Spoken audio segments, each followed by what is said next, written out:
Good morning. Let's chat. I had something completely different planned for this week, but in the events of the week, as everything has unfolded, I've just kind of taken a minute to gather my thoughts and observe what's going on. And you've heard all the things. You've heard people much more eloquent and smarter than me analyze everything to death that's happened in the past couple weeks. And so I'm not going to do that. But what I do want to do is I do want to talk about our kids. And I'm nobody. I'm just a mom out here trying to raise a family and help other moms and dads raise great kids and make the world a better place and push back against the things that are trying to destroy our families and the things that are trying to hijack our kids' education.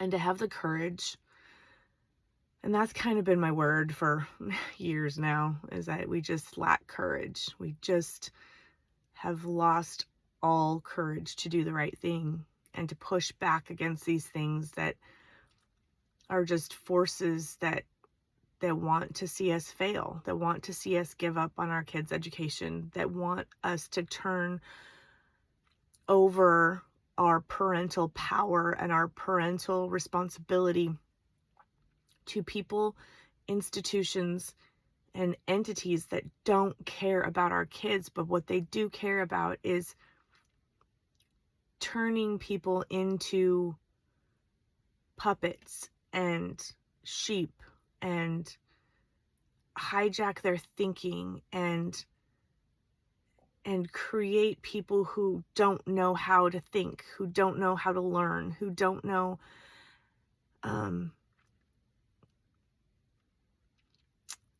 they just don't know. They don't know how to do this. But the bigger issue is that they don't have the courage to. So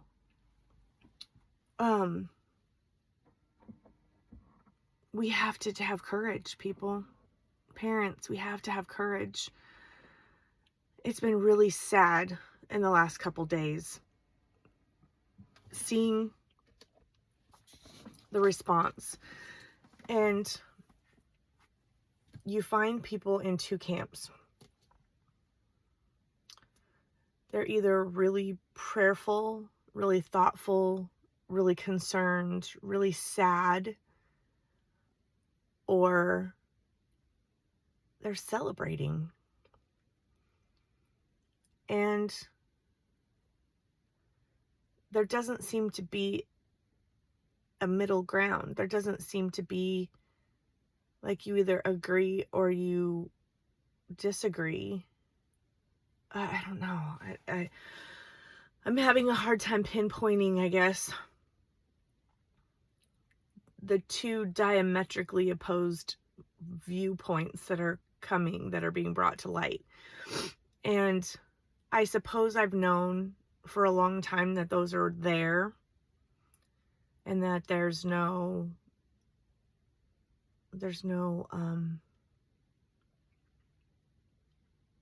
middle place. And I think that this has definitely brought to light that we are in a battle. We are in a spiritual battle, and you have a choice. You have a choice. And you can choose truth, and you can choose courage, and you can choose justice, and you can choose peace, or you can choose hatred and violence and anger. And those seem to be the two choices. There doesn't seem to be a third option, which I suppose There never is when things get to this point. It's either good or bad. It's either righteous or not. It's either truth or it's not. There is no gray. And I think this has brought that to light. This has highlighted that even more. But parents, we have to start doing the hard things. We have to start standing up. We cannot sit idly by. We have got to get off the sidelines and show our kids. We can't tell them, oh, this is the right thing to do. No, we have to show them the right thing to do. We have to show them that we have the courage to do the hard things, that we have the courage to stand up for what's right. We have the courage to march into those school board meetings. We have the courage to pull our kids out of indoctrination policies and lessons that they're trying to impose on us without our consent or the no opt-out option. We have to have the courage to march our butts in there and say, you're not doing this to my kid. And I know that seems extreme. There has to be a different way. Nope. The battle lines have been drawn. And people will say, oh, that's language. That's language that we can't use. Nope. We're done. We're done trying to use language and behavior that is just going with the flow, because the thing is our kids are going to pay the price for this. Our kids are going to be the ones that suffer the consequences of us lacking the courage to step up and say, you're not teaching my kids that stuff. Or you haven't been teaching my kids the things that they're supposed to be learning, and I'm taking over. I have the courage to do the things that we sit and it just doesn't sit right in our gut. It doesn't sit right in our soul. It doesn't sit right in our spirit. And we're just like, oh, I don't want to rock the boat. I don't want to stir the pot. I can't. This is what everybody else is doing. No. You have to do the hard things. You have to be willing to make the sacrifices. You have to be willing to do whatever it takes. Do whatever it takes to save your kids, to instill in your kids the right thing. We can't allow our kids to be dictated by their emotions, by their feelings. And I mean, we're seeing it. We're being destroyed. We are being destroyed by feelings. There's no right or wrong. It's all about how I feel, my truth, whatever. At what point are we going to recognize and wake up that this is destroying us? At what point is that going to be? At what point are we going to look at our kids and say, you are worth it. You are worth me being uncomfortable. You are worth me not knowing what's going to happen financially because I've had to quit my job to bring you home or to find another way. If we don't start looking at things through the lens of right and wrong, good and bad, our mediocrity, our gray area, our not wanting to rock the boat and upset the apple cart has been like, that's led us to this point. It's almost every day now. that we're seeing some kind of atrocity in our country because of somebody's feelings. Somebody feels a certain way, and so now they're acting out in violence against innocent people. They're not going after an enemy. They're targeting innocent people. They're targeting our kids that are sitting ducks in these schools that don't have protection. They're targeting people who don't have any way to defend themselves. When are we going to say enough? When are we going to wake up and say, I'm not going to stand by and let this go anymore? We have to be willing to do the hard things, guys.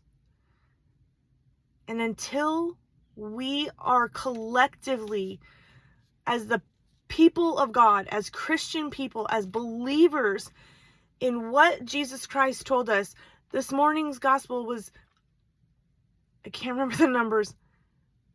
Good trees cannot produce bad fruit. Bad trees cannot produce good fruit. We are seeing the consequences of that in our cities. We have bad trees and they are not producing good fruits. And you can look at it. You don't want to be divisive. Well, you know what? That ship has sailed. We're divided. We are divided into two very, very distinct camps. And our kids are the ones who are paying the price for it. Because we as parents have failed them. We have failed to do the hard things. We've failed to say the hard things. We've failed to get up on Sunday mornings and haul their butts out to church. We've failed to be in their classrooms. We've failed to be in their bedrooms, finding out what they're doing. We've failed to be in their friend groups. Oh, we don't want to be that, the hovering parents, whatever. No, we failed. We have failed. When 22-year-old kids are plotting assassinations, we failed. It's time to stop being weak. And dads, this is up to you. Get in your homes. Get in your kids' faces. Get in your kids' phones. Get in your kids' lives. And I'm not talking about coaching Little League. I'm freaking talking about haul your kids out to church on Sunday. Sit down in the evenings and pray with your families. Pray for their protection. Pray for your guidance. Pray for the Holy Spirit to lead you. And be serious about it. We have so many people that are like, oh, I got baptized. Oh, I'm a Christian. Oh, whatever. And what does that mean? What does that mean? You still support abortion. You still support kids lopping off body parts and being chemically castrated in grade school when they can't even think. You support these things and then you stand behind your Bible and call yourself a Christian. It's not going to work. It's not working. What we're doing is not working. And it's time for a radical change. It's time for us to say the hard things and do the hard things and do it seriously. Not just because it's a great talking point. Not just because it's something popular to do. No. Do the hard friggin' thing because it's the right thing to do. Because it's what we're called to do as parents. And unless and until we're willing to do that, we're going to continue to see these things happen in worse numbers than we are now. And I don't know that it can get any worse. I mean, I suppose it can. I suppose there could be things happening in every school every day. I mean, at what point is it bad enough? At what point do we say this is enough and I'm not willing to stand by and do this anymore? Because our complacency is what's driving this. Our willingness to allow our kids at a young age to dictate what they say to us, what they do, how they behave, because we don't want to be the bad guy.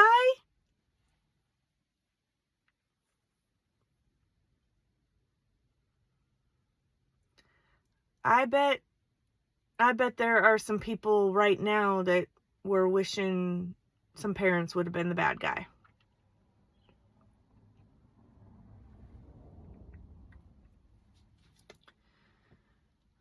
So, courage. We have to have courage. We have to be willing to put ourselves out there and set the example, and not just say the hard things, but actually do the hard things that we're uncomfortable with, that get us out of our comfort zone. Dads, it may not be comfortable with you to pray with your family every night, but dang, 5 minutes of praying with your family and teaching your sons and daughters how to turn to the Lord in hard times. Praying with your wife so that you guys are a united front for your family. For you to walk into a school district and say, I'm done. I'm done with the crap. I'm done with what you're doing to my kids, and get them out of there. Do the hard things. First of all, it's worth it. It's worth every inconvenience and every drop of insecurity that you're going to feel, and every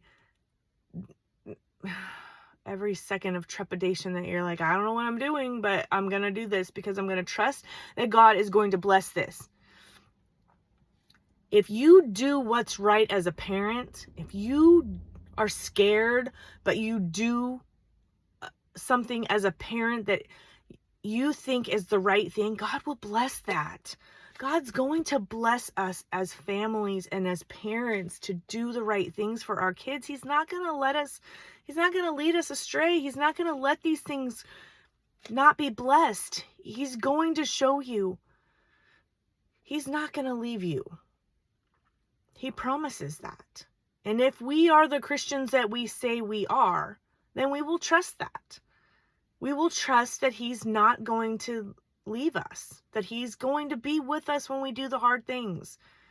And that doesn't mean it's not going to be hard. It just means that He's going to be with us, and He's going to give us an immense amount of peace while we're doing it. He's going to uncover things. He's going to unlock doors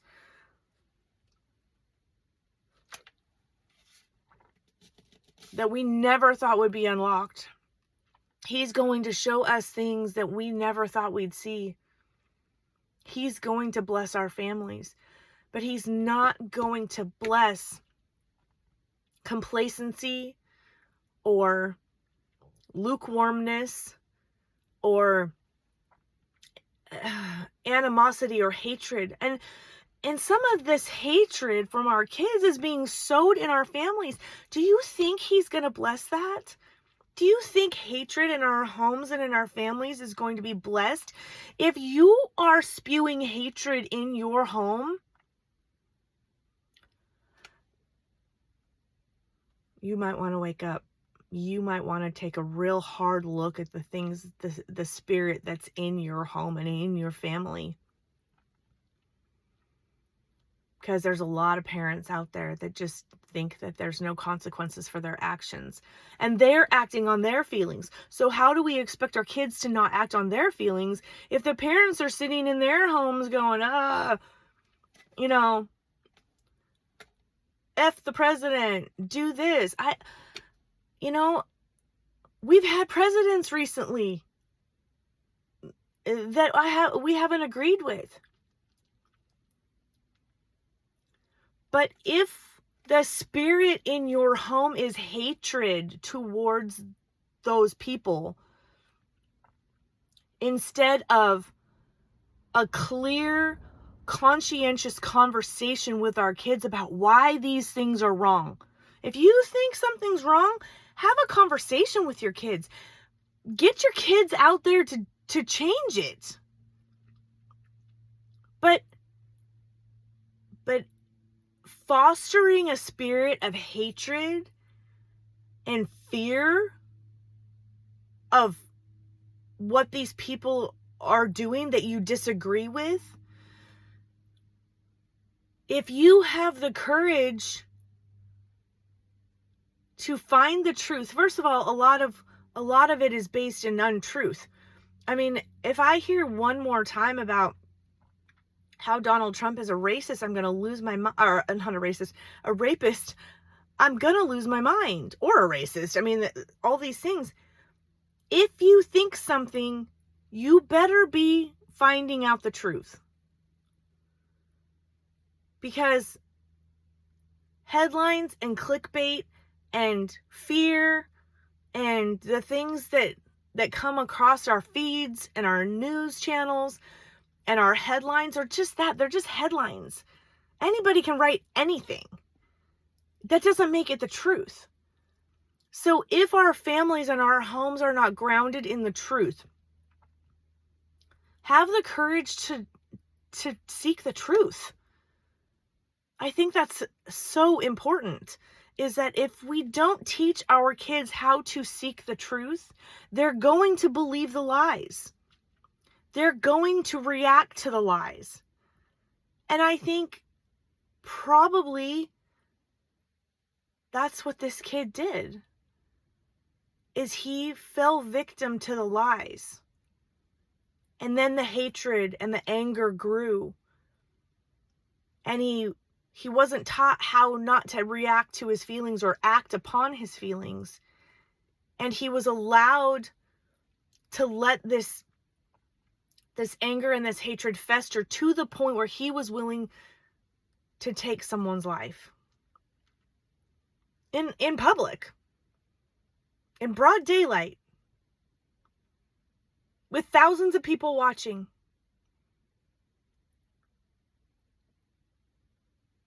So, having courage to seek the truth, I think, is where we need to start. And if you feel a certain way about something, go deeper. Why do I feel this way? Is it based in the truth? Ask yourself if you're willing to die for that thing that you feel so strongly about. Are you willing to die for that? Are you willing to have the courage to put your life on the line for that thing that you feel so strongly about? And if hatred is your driving force and your motivating factor, you should really stop and ask yourself if it's grounded in the truth. Because very rarely will truth incite hatred. They can't really exist together. Truth and hatred can't exist together. Now, we can have a righteous anger.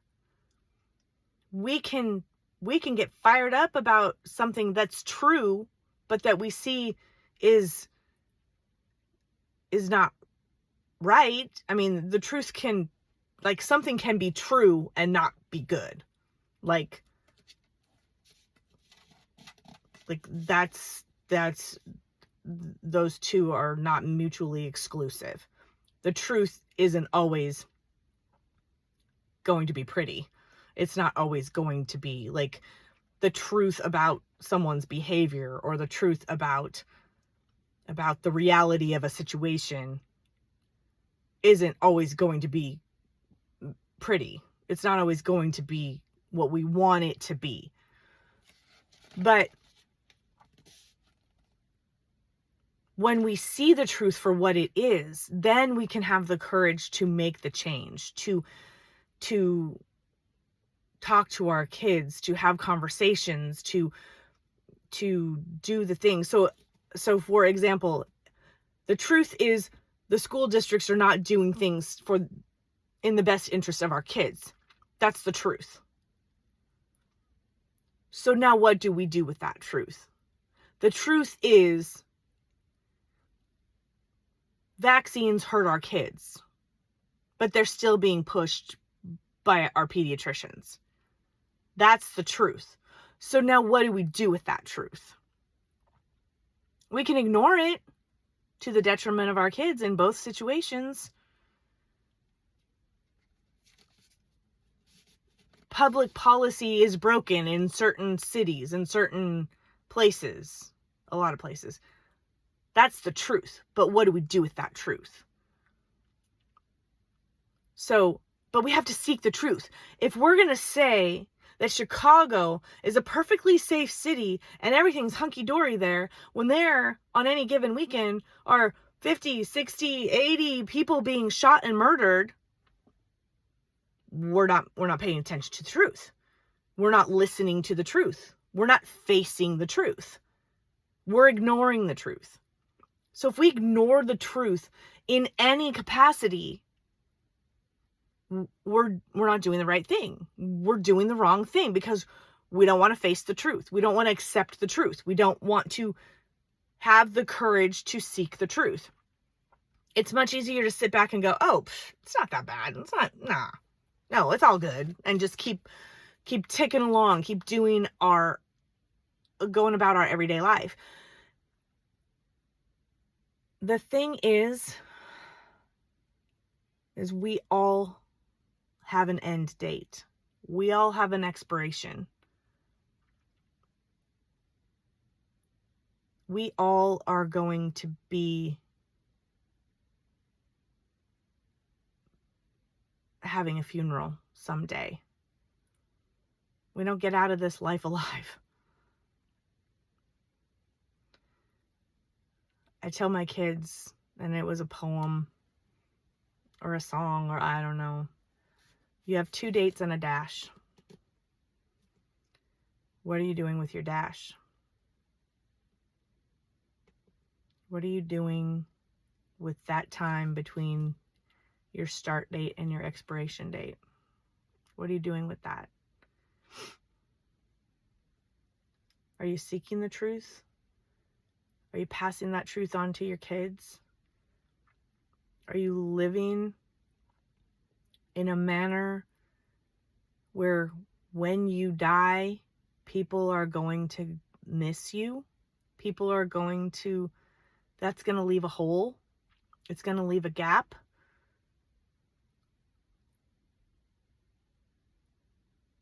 Are we willing to have the courage to live a life like that? And not everybody is, it's not always going to be an earth-shattering event when we die. In fact, most of us are going to die and nobody's going to know it. And that's okay. Because the one who matters, he knows. But what kind of legacy are you leaving to the people that you're touching in your life? What kind of legacy have you left to your kids and your grandkids? How will you be remembered? How will you have impacted the world by the way you've lived your life?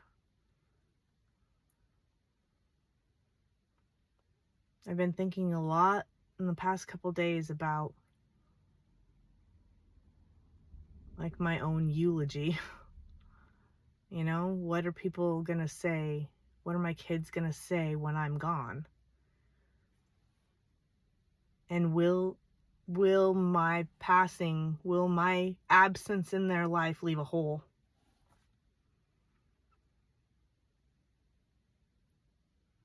And if it doesn't, then I've not done my job. I've not lived my life, not lived the mission that God has given me in the way that He's intended for me to live it.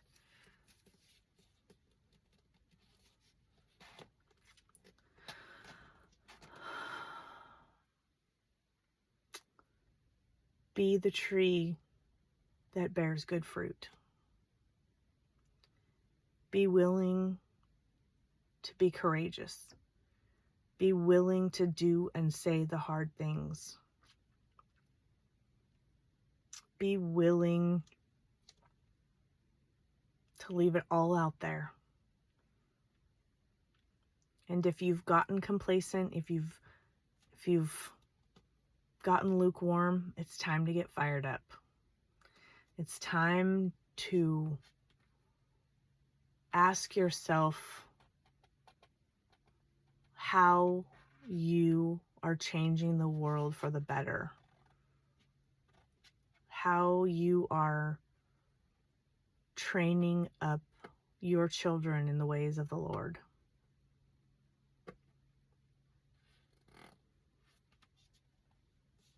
Do the hard thing, people. Parents, do the hard things. You'll be really, really glad you did.